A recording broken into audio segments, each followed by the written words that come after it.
어떤 두 분이 대화를 하고 있었습니다. 한 분이 질문을 합니다. 한 사람이 이 사람에게 질문을 하죠. 혹시 아담이 어느 민족이었는지 혹시 아시냐고 이렇게 질문을 합니다. 아담이 어느 민족이냐고 물어보길래 이 사람이 가만히 듣다가 이렇게 대답하죠. 글쎄요, 아담이 어느 민족인지는 모르겠다고. 그죠? 하지만 하나님께서 먹지 말라 한 선악과를 따먹은 그 아담이 어느 민족인지는 모르겠는데 확실한 것은 한국 사람은 아닙니다. 이런 거예요. 그 듣다 보니 신기한 거예요. 왜 한국 사람이 아니냐고 확신하냐 하니까 이 사람이 이렇게 얘기를 하죠. 만약에 아담이 한국 사람 같다면 선악과를 먹지 않고 뱀을 잡아 먹었을 것입니다. 이렇게. 예. 피곤한 여러분들에게 좀 웃음을 드리려고 제가 설교를 준비하는 것보다 굉장히 준비한 오늘도 이렇게 웃음으로 여러분이 힘든 일주일의 모든 피로가 다 풀어지고 주님의 말씀으로 새 힘을 얻는 귀한 시간 되기를 주의 이름으로 축원합니다. 예, 감사합니다. 참 웃어주셔서 감사합니다.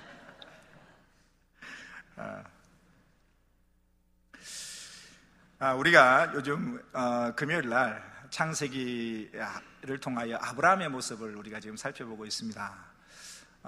창세기 22장은 정말 중요한 장이죠. 창세기 22장을 통하여서 하나님께서 아브라함을 믿음의 조상으로 인정해 주시는, 그죠?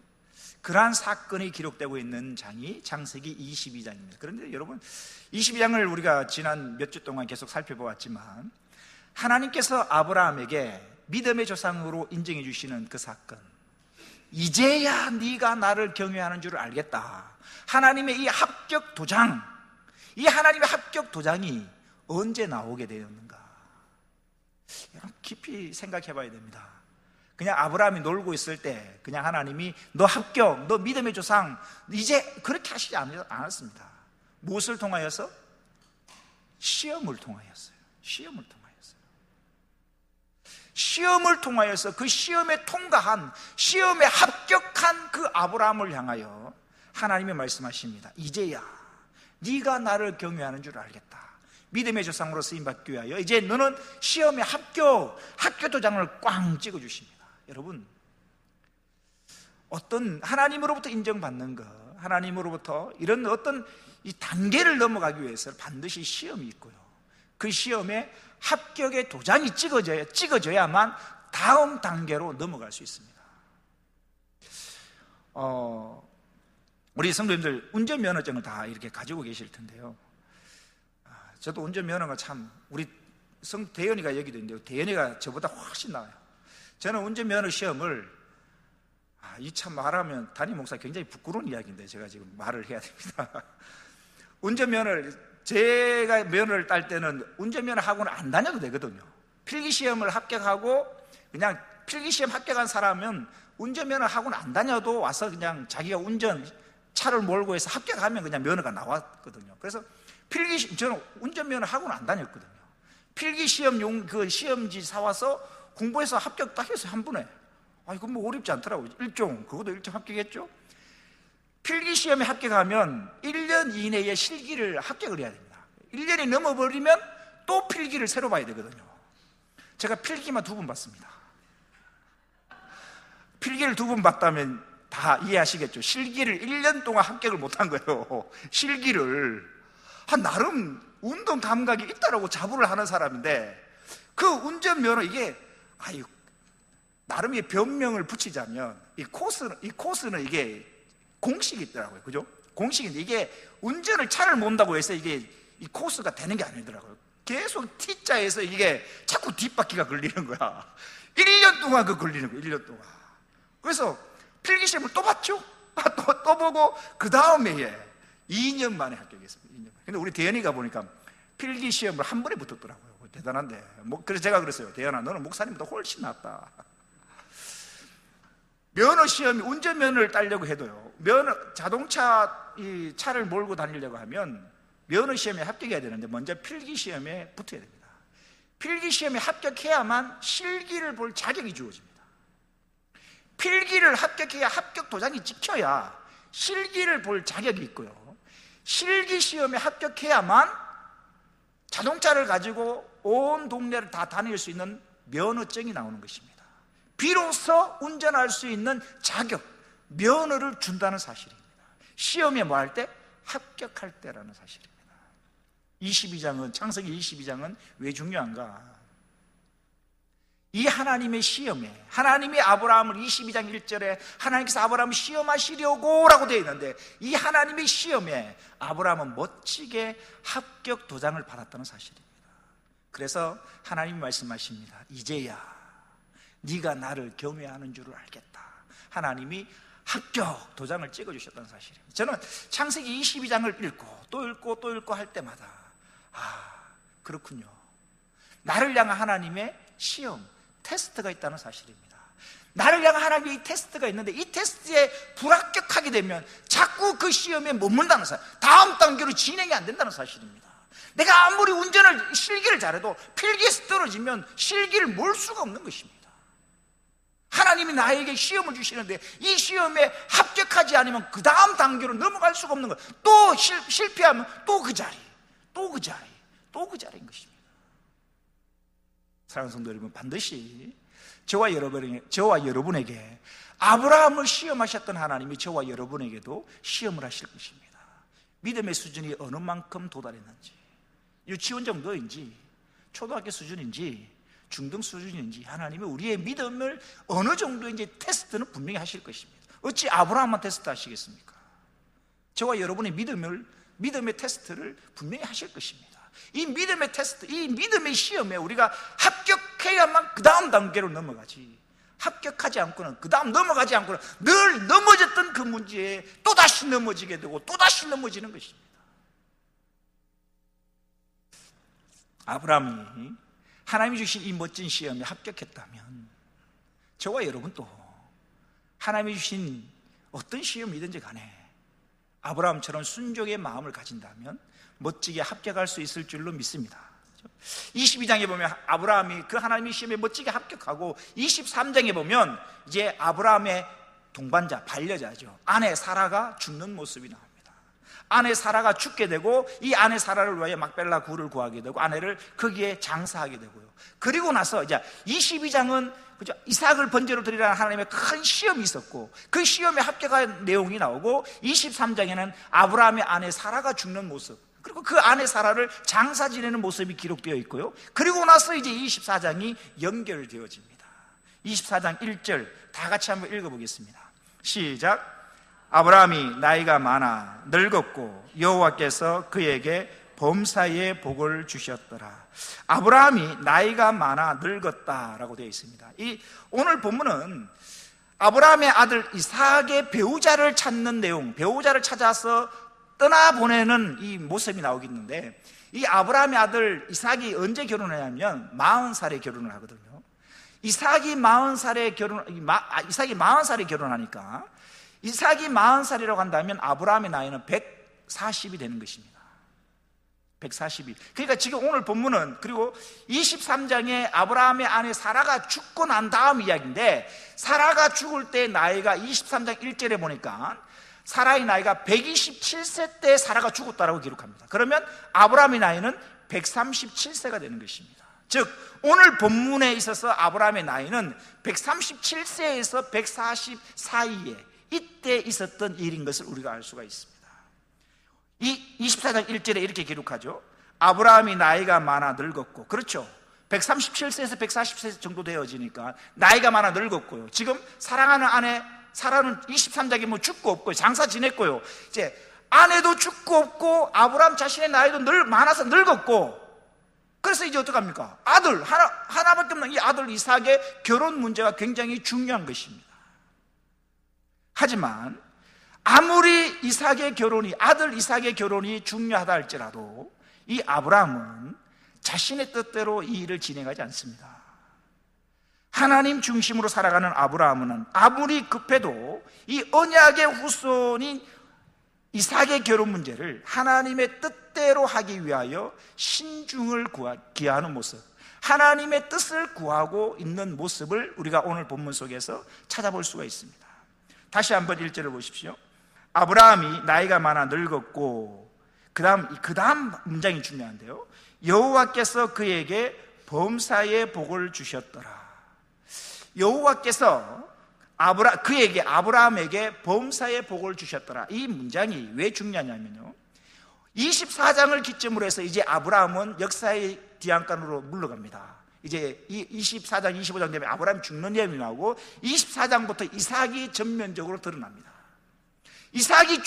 아브라함이 죽음을 앞에 두고 이 아브라함의 일생, 아브라함의 삶을 두고 하나님께서 그의 삶을 한 문장으로 요약하셨는데, 뭐라고 요약하셨냐면 이렇게 요약하십니다. 여호와께서 아브라함에게 범사의 복을 주셨더라. 이것이 아브라함이 죽음을 맞기 얼마 전 노년에 아브라함을 향한 하나님의 평가일 수가 있습니다. 여호와께서 그에게 아브라함에게 아브라함의 범사에 복을 주셨더라. 모든 인생은 마지막 날이 있습니다. 하나님 앞에 서는 날이 오고요, 하나님 앞에 서는 그날 하나님으로부터의 평가가 반드시 주어집니다. 이 땅에서 어떻게 살았느냐에 따라서 하나님 앞에 서는 그날 하나님으로부터의 평가가 주어질 텐데, 이 아브라함을 향한 평가는 뭐냐? 여호와께서 아브라함에게 범사의 복을 이게 무슨 평가인가? 하나님께서 아브라함에게 범사의 복을 왜 복을 주셨을까요? 우리가 22장을 통해서 살펴보았습니다만, 하나님의 말씀이라면 그 아들 하나밖에 없는 독자 이삭이라도 번제를 드리라는 그 하나님의 말씀에 토달지 아니하고 묵묵히 순종하는 삶을 살았던 아브라함이었습니다. 하나님의 말씀을 최우선으로 여기고, 하나님의 말씀이라면 그 말씀이 어떤 말씀이든지 간에 이해되든 말씀이든 이해되지 않든 말씀이든 판단하지 않습니다. 하나님의 말씀이기에 순종해가는 아브라함의 모습, 그 순종하는 범사에 순종하는 그 아브라함에게 하나님은 어떻게 반응하시는가? 범사에 아브라함에게 복을 주시는 것으로 나타나고 있다는 사실입니다.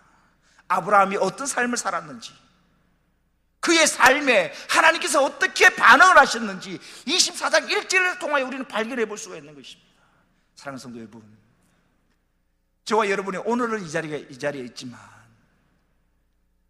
머지않아 우리를 만드신 창조주 앞에 설 날이, 그날이 올 텐데 반드시 올 것입니다.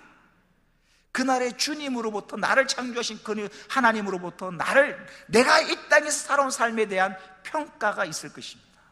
여러분, 가룟 유다에 대한 평가는 어떤지 아십니까? 성경에서 예수님을 3년간 따라다녔지만 예수님을 향하여 주님이라 고백하고 주님이 행하신 온갖 기적들을 눈으로 지켜보고 귀로 들었던 그 가룟 유다였지만, 주님을 팔아버렸던 그 가룟 유다에 대하여 성경은 이렇게 이야기를 합니다. 마태복음 26장 24절입니다. 인자는 자기에 대하여 기록된 대로 가거니와 인자를 파는 그 사람에게는 화가 있으리로다. 그 사람은 차라리 태어나지 아니하였더라면 제게 좋을 뻔하였느니라. 이게 가룟 유다에 대한 주님의 말씀입니다. 얼마나 안타깝습니까? 차라리 태어나지 아니하였더라면 저에게 더 좋을 뻔하였도다. 이것만큼 안타까운 이야기는 없을 것입니다. 하나님이 가룟 유다를 향한 하나님이 분명히 계획이 있고 그를 향한 사명과 비전이 있어서 하나님이 친히 창조하셨음에도 불구하고 그 사명을 잊어버린 채 주님을 팔아버리는 그런 삶을 살아가고 있는 이 가룟 유다를 향하여 주님은 말씀하십니다. 차라리 태어나지 아니하였더라면 더 좋을 뻔하였도다. 이게 가룟 유다에 대한 평가였습니다. 그렇다면 아브라함에 대한 평가는 뭡니까? 아브라함이 일상적인 삶 속에서 하나님께 대하여 순종하고 살아가는 그를 향하여 하나님이 아브라함에게 범사에 그에게 복을 주셨더라. 사랑하는 성도 여러분, 아브라함처럼 하나님의 말씀에 순종함으로 하나님 말씀을 내 머리로 분별하고 판단하는 자가 아니라 하나님의 말씀이기에 그 말씀에 아브라함처럼 순종함으로 말미암아 하나님 앞에 그는 서는 그날 잘했다, 수고했다. 이 땅에서 믿음 지키며 사느라 고생했다. 그러며 그죠? 우리의 삶의 아브라함처럼 그에게 범사에 하나님께서 복을 주셨더라라는 이러한 멋진 평가를 받을 수 있는, 주님으로부터 멋진 인정과 칭찬을 받을 수 있는 저와 여러분 되시기를 주의 이름으로 축원합니다. 다시 오늘 본문 1절을 보십시오. 아브라함이 나이가 많아 늙었고 여호와께서 그에게 범사에 복을 주셨더라. 2절입니다. 아브라함이 자기 집 모든 소유를 맡은 늙은 종에게 이르되 청하건대 내 허벅지 밑에 네 손을 넣어라. 이 당시에 고대 근동, 이 당시에 보면은 2절에 보니까 아브라함이 자기 집 모든 소유를 맡은 늙은 종에게 라고 되어 있는데, 이것은 주인 입장에서 보면은 그죠? 많은 종들 중에서 가장 신뢰할 수 있는 종, 성실하고 일 처리를 잘하는 그런 종에게 실질적으로 모든 것을 위임하고 모든 것을 맡깁니다. 그 역할을 요셉도 감당을 했거든요. 보디발 집에서 보디발이 먹는 것 외에 모든 것을 다 요셉에게 위임하여, 그 역할을 지금 아브라함도 신실한 한 종에게 모든 자기 집 모든 소유를 맡은 늙은 종에게 이렇게 이야기를 합니다. 2절 보십시오. 청하건대 내 허벅지 밑에 네 손을 넣어라. 이 허벅지 밑에 손을 넣고 맹세하는 이 관습은 지금 또 베두인들 사이에서 지금 또 행해지는 관습입니다. 허벅지 밑에 손을 넣고 하는 맹세는 가장 엄숙한 맹세를 할 때에 하는 행동이기도 합니다. 허벅지 밑에 손을 넣어라. 그 다음 맹세를 무슨 맹세를 하냐면 이렇게 합니다. 보십시오. 내가 너에게 하늘의 하나님 땅의 하나님이신 여호와를 가리켜 맹세하게 하노니 너는 내게 거주하는 이 지방 가나안 족속의 딸 중에서 내 아들을 위하여 아내를 택하지 말고 내 고향 내 족속에게로 가서 내 아들 이삭을 위하여 아내를 택하라. 우리 3절에서 참 중요한 말씀을 우리가 발견할 수 있는데요. 3절 다시 한번 보시면 아브라함이 자기 집 모든 소유를 맡은 종에게 이렇게 이야기를 합니다. 내가 너에게 하늘의 하나님 땅의 하나님이신 여호와를 가리켜 맹세하게 한다라는 표현이 있는데, 아브라함이 하나님을 가리켜 맹세하게 했던 것은 독자 이삭의 혼사 문제를 자신의 뜻이 아니라 여호와 하나님의 뜻에 온전히 맡기기를 원했기 때문입니다. 일상생활 속에서 발생하는 사소한 문제뿐만 아니라 온 우주적인 사건에 이르기까지 하나님의 절대적인 통치에서 벗어날 수 있는 것은 아무것도 없습니다. 이러한 사실을 인정하는 자만이 자신의 모든 문제를 하나님 앞에 겸손히 내려놓고 하나님의 뜻을 구하고 하나님의 도움을 구하는 성실한 신앙의 모습을 가질 수가 있는 것입니다. 아브라함은 자신의 아들 이삭의 결혼 문제를 자신의 의지대로 자신의 뜻대로 행할 수 있음에도 불구하고 그렇게 하지 않습니다. 하나님의 뜻을 구하는 모습입니다. 그렇잖아요. 이 정도는 내가 할 수 있어, 이 정도는 내 힘으로 해도 돼 라고 생각할 수 있을 것입니다. 하지만 하나님의 이름으로 맹세하게 한다는 그 자체가 무슨 뜻이겠습니까? 그 아들의 결혼, 이 아들이 결혼하는 이 문제를 내가 개입하는 게 아니라, 내가 결정하고 내가 주도적으로 일을 해야 하는 게 아니라 내가 할 수 있는 그 일임에도 불구하고 그 주도권을 하나님께 내려놓는 것입니다. 하나님의 뜻을 구하는 것입니다. 사소한 작은 일까지도 하나님의 뜻을 구하고 하나님께 결제 도장을 받으려고 하는 이 아브라함의 모습을 발견할 수가 있는 것입니다. 빌립보서 2장 13절에 이런 말씀이 있습니다. 같이 한번 읽어볼까요? 시작. 너희 안에서 행하시는 이는 하나님이시니 자기의 기쁘신 뜻을 위하여 너희에게 소원을 두고 행하게 하시나니. 너희 안에서 행하시는 이는 하나님이시다. 너희 안에서 행하시는 이는 누구라고? 내가 아니라 내 삶의 주인이신 하나님이 내 안에서 일하시고 역사하신다는 사실입니다. 사랑하는 성도 여러분, 우리 안에 행하시는 이가 하나님이심을 믿으시고 크든 작든 모든 일을 하나님께 맡기십시오. 하나님께 의지하십시오. 하나님께 맡기고 하나님을 의지하면 하나님께서 이루실 것입니다. 이것은 약속의 말씀입니다. 시편 37편 5절에 이런 약속의 말씀이 기록되고 있습니다. 보십시오. 너의 길을 여호와께 맡기라. 너의 길을 여호와께 맡기라. 그를, 하나님을 의지하면 그가 뭐 하시고? 이루신다라는 사실입니다.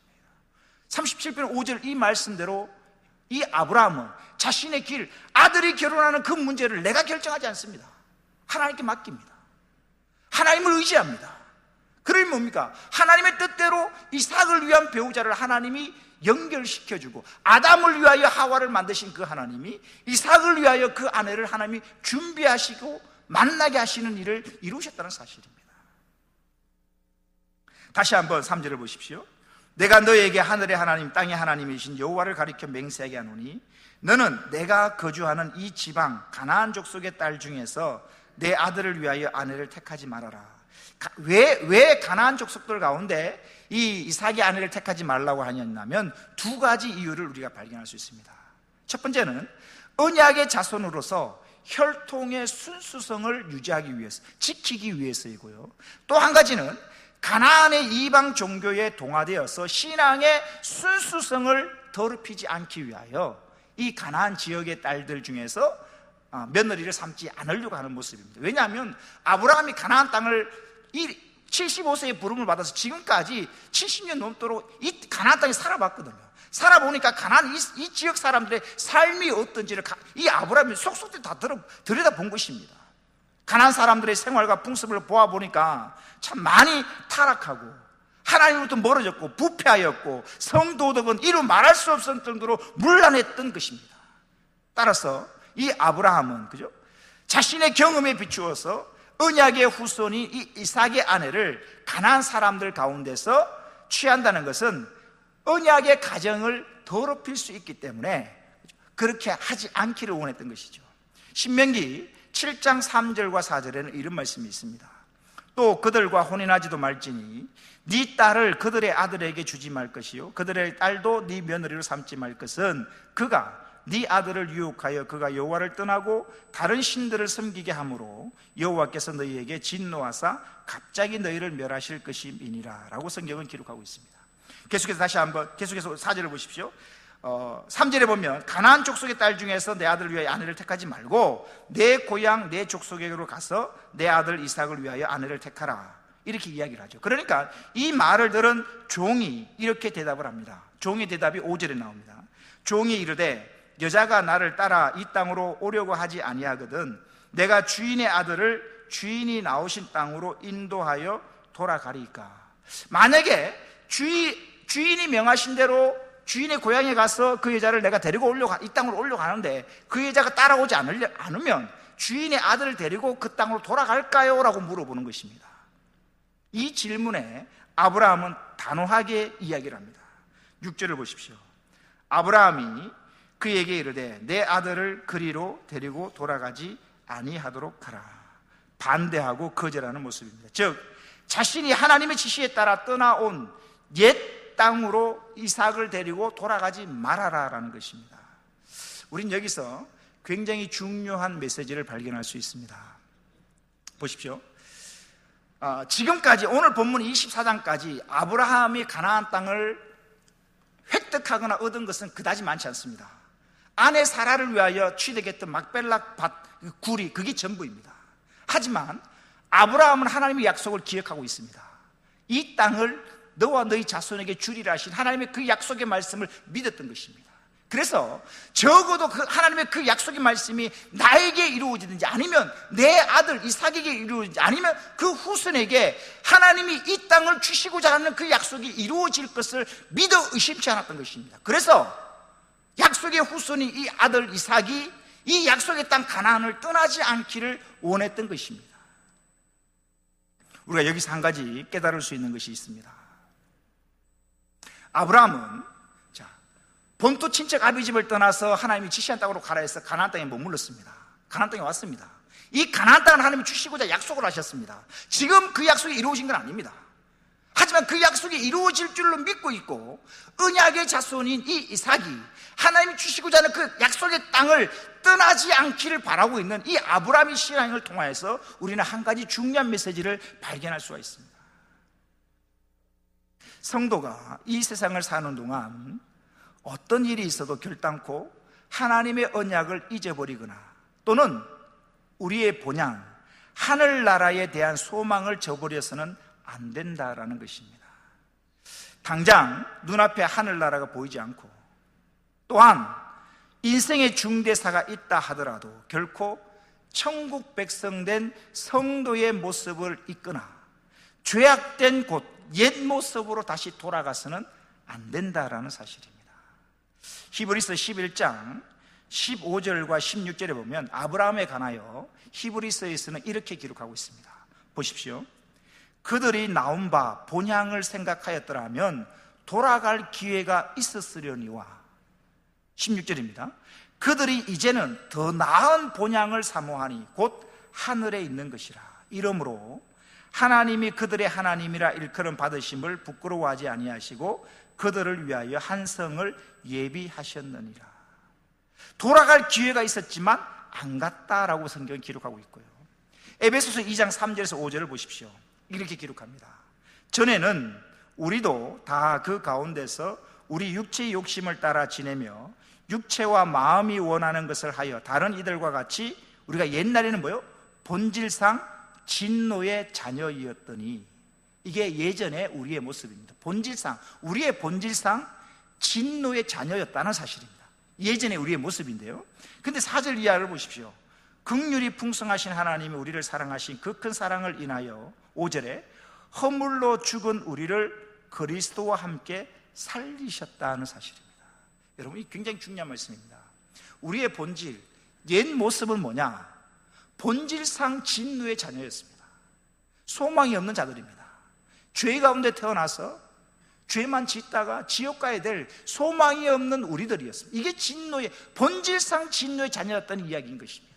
이렇게 소망이 없는 본질상 진노의 자녀였던 우리들을 하나님의 아들 예수 그리스도가 내 죄 때문에 대신 죽으심으로 말미암아 우리를 뭐요? 예수 그리스도가 죽으시고 예수 그리스도 다시 삶으로 말미암아 우리를 그리스도와 함께 다시 살리셨다는 사실. 이게 무슨 말이에요? 신분의 변화인 것입니다. 본질상 진노의 자녀였던 우리를 하나님의 거룩한 백성으로 삼아주셨다는 사실입니다. 그러니 어떡합니까? 지금 내가 이제 거룩한 하나님의 자녀가 되었는데 내가 오늘 살아가는 삶이 힘들고 어렵다고 해서 예전의 본질상 진노의 자녀의 그 모습으로 되돌아가서는 안 된다는 사실입니다. 아브라함의 모습이 그랬습니다. 하나님이 약속하신 이 가나안 땅, 그래서 하나님의 언약의 후손이 그 이삭이 하나님이 주시고자 하는 이 가나안 땅을 떠나서는 안 된다라는 것이 아브라함의 생각이었고 믿음이었어요. 왜냐하면 예전에 실수가 있었어요. 아브라함 자신의 실수가 있었거든요. 그 가나안 땅의 기근 12장에 보면 하나님이 주시고자 하는 그 가나안 땅에 들어왔지만 그 가나안 땅에 기근이 드니까 아브라함은 자기 하나님의 허락도 없이 말씀도 없이 그 가나안 땅을 떠나 애굽으로 내려가 버렸거든요. 그러한 실수를 통하여 큰 위기를 맞기도 했었거든요. 그런 아픈 경험을 경험했던 아브라함이 이제 언약의 자손인 이 이삭은 하나님이 주시고자 하는 그 약속의 땅을 떠나서는 안 된다라는 것이 아브라함의 신앙의 모습이었다는 사실입니다. 사랑하는 성도 여러분, 오늘 본문 말씀, 이 6절 말씀을 통하여서 우리가 중요한 메시지를 발견할 수 있는 것은 그렇습니다. 우리가 본질상 진노의 자녀였지만 지금은 예수 그리스도로 말미암아 구원받고 하나님의 자녀가 된 이상 세상이 그립고 예전 모습이 그리워서 또는 믿음의 길을 걸어가는 이것이 힘들고 어렵다고 해서 이 믿음의 길을 저버리고 옛 모습으로 다시 돌아가서는 안 된다는 사실입니다.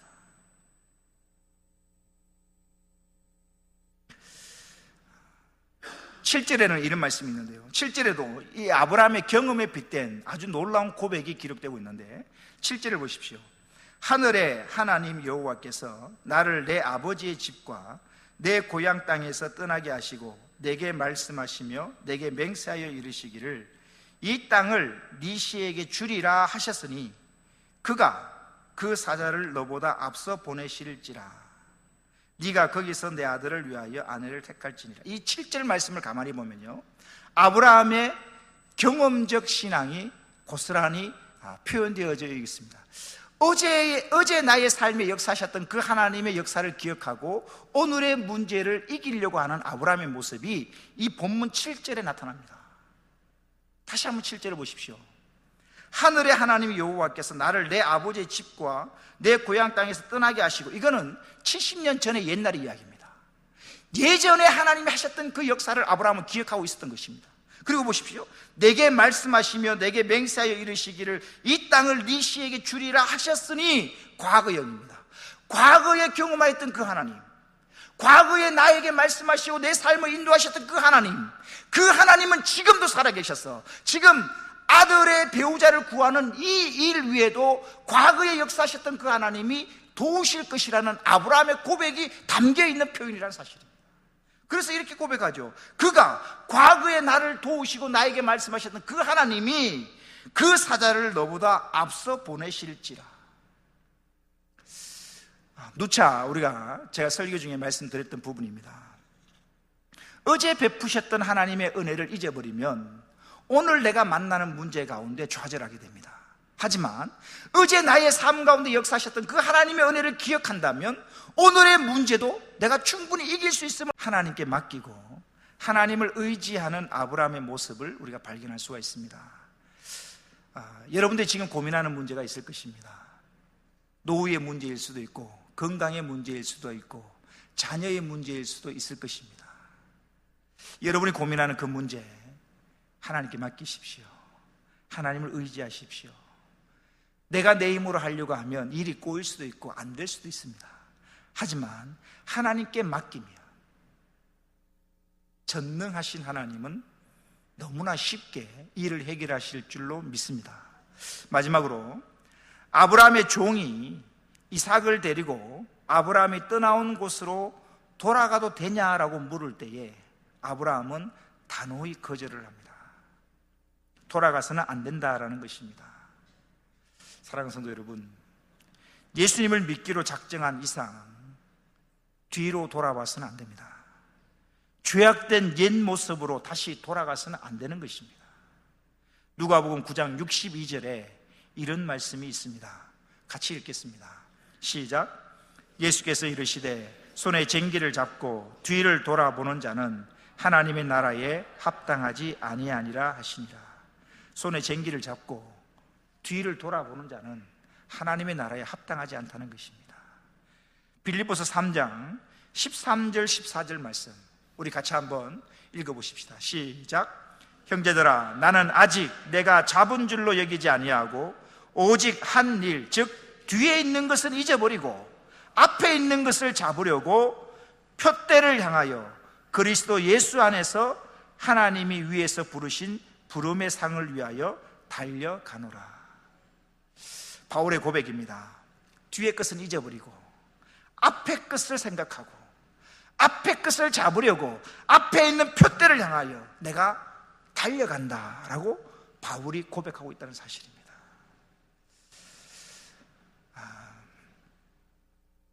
예수를 믿고 우리가 신앙생활을 하면서 여러분의 삶 가운데 어려운 일도 만날 수 있을 것입니다.